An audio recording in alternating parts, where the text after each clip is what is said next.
Okay, so truthfully, I'm not off to a great start. As you can see, this week is starting on a Tuesday because Monday just wasn't particularly interesting. I didn't record anything, so yeah. Starting on a Tuesday. So every Tuesday we have GP placement, but first I went to the gym. So gym at 6 a.m. Gross, because I need to be at the GP for 8:30, absolute latest. GP over. It's a beautiful day. Kind of, I mean it's like 5:30 now, but YOLO. So, I don't work out the best way to like film. Should we film like this?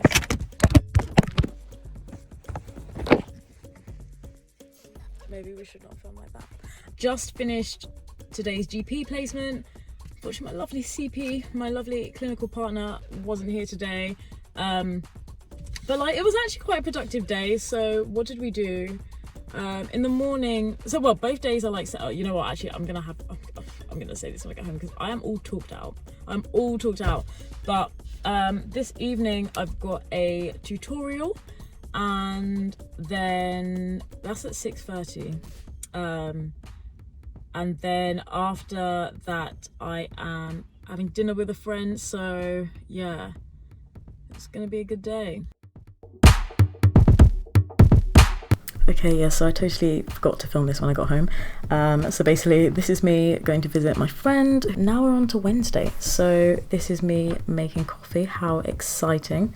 And, oh, just quickly, if anyone wanted to know what we actually got up to in GP, we saw some UTIs. Some people with like suspected carpal tunnel, potentially, back pain. And then like, we got to see some face-to-face patients as well, which was also really cool. Right, so after I'd made my coffee, it was time for the MDT meeting, multidisciplinary team meeting.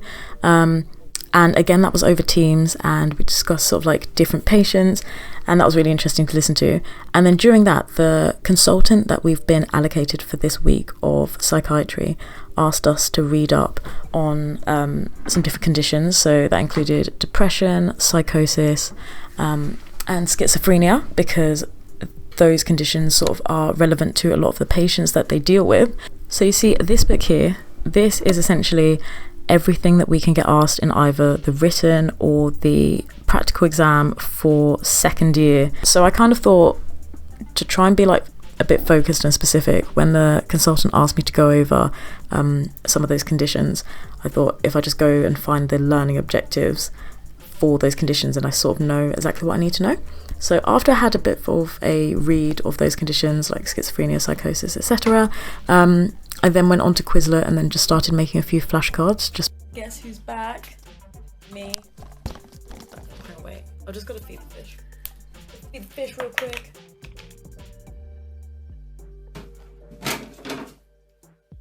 Oh, feed my fish. There's literally only two. So, whoops, that's a bit loud. There's literally only two fish at the moment, so they don't get very much food.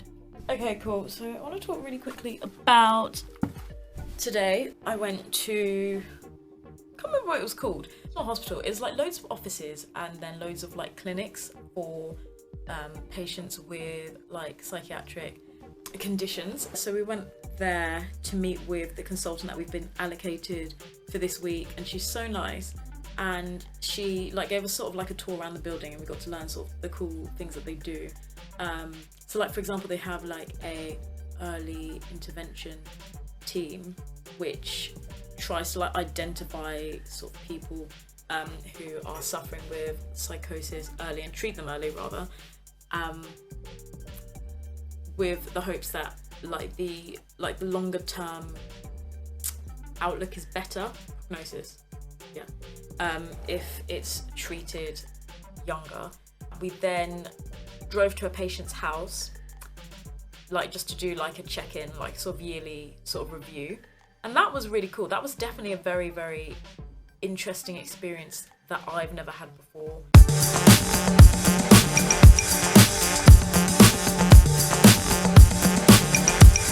Okay. Oh my goodness. Right, good morning everyone. Today is Thursday. It is, so I was just getting the case for my camera thing. Camera thing, my camera. Hang on, I'm gonna stick you here whilst I sort this out. Oh, actually, better yet, you know what? Oh! Let me treat myself. Let me get some lard on this face. Okay. Ignore the horrendous old jumper. Literally got out of the shower, did my eyebrows. I was meant to go to the gym this morning, but failed miserably, so there's that. 10:15, which I think is soon. I don't know where I put my phone, but it's probably in like 15 minutes. Yeah, at 10:15 we then have another meeting, and that is... What meeting is that? Let me find this phone, you know. So I've got 9 minutes, and then that's with our consultant and the other members of the team, and they'll be discussing, I guess, like, again, some of the more specific patients, like, under their care, so I'm really excited for that. And then at 12, yeah, I think at 12:45, we're going to the sort of psychiatric hospital, and that'll be really good. So we're going to get a little sort of quick show around by a consultant, and then we're going to go and do a home visit, so that's really interesting.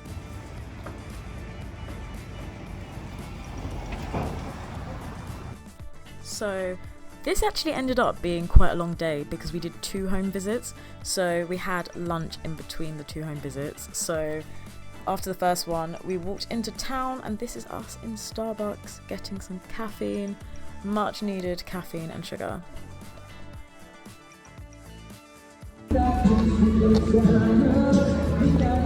CPs! Such a gift.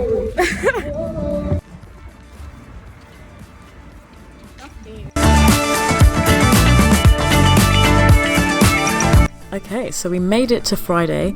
Friday was an academic day, so actually I didn't need to get out and go anywhere. We had like just lots of lectures and like group work, so things like CBL.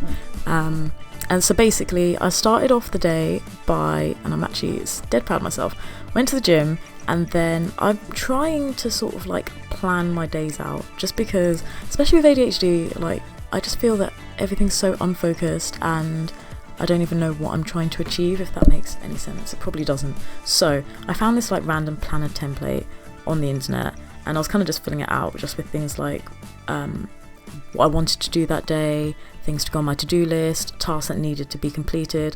And so there were like sort of 3 main focuses that needed to be sorted today. So one of them was I needed to finish a reflective essay and send it off by, I think, 4 o'clock or 5 o'clock, something like that. And then another was that I had a interview, kind of like a job interview. Basically, I'm a resident tutor at university and I applied for a promotion, so I had that, and that was at 2. And I also had CBL because, yeah, obviously you can't miss CBL. And I actually really enjoy it, so my CBL group is really nice. So those were the sort of main things that I was trying to write down, and then there was just other stuff around it, things like do laundry and hoover and stuff like that, reply to certain emails, just admin tasks really. So yeah, just trying to get that all down. The way I've literally just realised like it's an interview, even though it's over Teams, so I got changed into like a shirt and lol, still rocking Gymshark. Cool. Okay, interview, blurry. Interview over. I've got changed back into the LEDs, and I have CBL now. I'm just gonna log in. Where should I put you? Oh, no, not there, because the light's weird. Cool.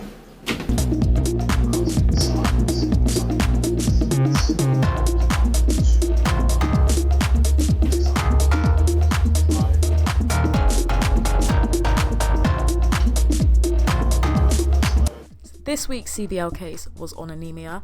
So this case concerned a imaginary patient who was a young man who visited the doctor with like sort of typical anemia symptoms, and basically they get you to think about not just obviously the actual illness itself, but like all the stuff around it. So things like differential diagnoses, things like, you know, what can cause anemia, what different types of anemia are there. If he's been taking like painkillers like lots of times a day for 2 months, that's maybe not, I don't know, maybe that's concerning, I don't know, depends what he's taking. That's it, that's my only contribution, I'm sorry. Yes, that was just me piping up to say that because we'd learned in the lectures that we'd had in the morning on anemia that one of the causes of anemia could be like GI bleeding, and this person, obviously because he sprained his ankle and it hadn't been like healing or whatever, it was still giving him pain, so he'd been taking a lot of painkillers, specifically a type of painkiller called an NSAID, or like a non-steroidal anti-inflammatory drug. And basically if you take those, they can sometimes cause stomach ulcers, especially if you don't take them with like a stomach protecting medication, so something like omeprazole, which is a PPI or a proton pump inhibitor. So basically he'd done that and then had accidentally ended up with a stomach ulcer which had been bleeding, and so that was the cause of his anemia.